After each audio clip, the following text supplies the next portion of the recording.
Alright, this is how you make fire logs. First you get an ice tray, and then you fill it up with sawdust. It's that simple. Just fill the little ice cubes evenly. No overflow needed. Make sure they're all in there nice and snug.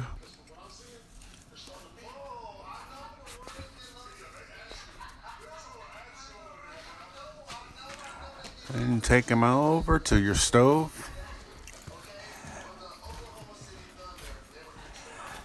And this is, I'm using soy wax I bought off of eBay.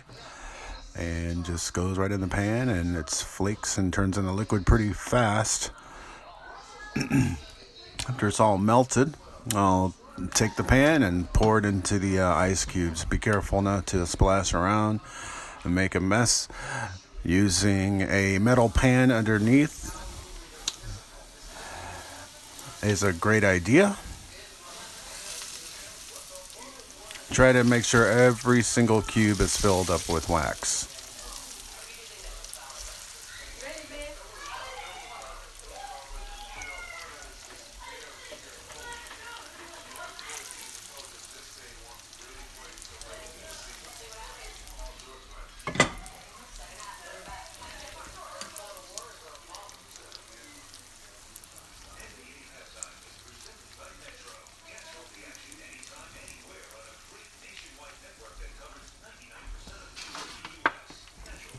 Take it and put it in the freezer for about an hour.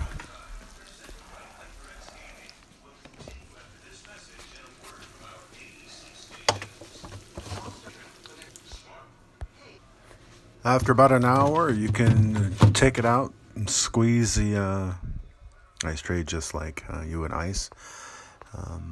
Break it out, throw it in a bag, fold up the bag, staple it, and there you have it. Your fire starter log is ready to go. Thanks for watching.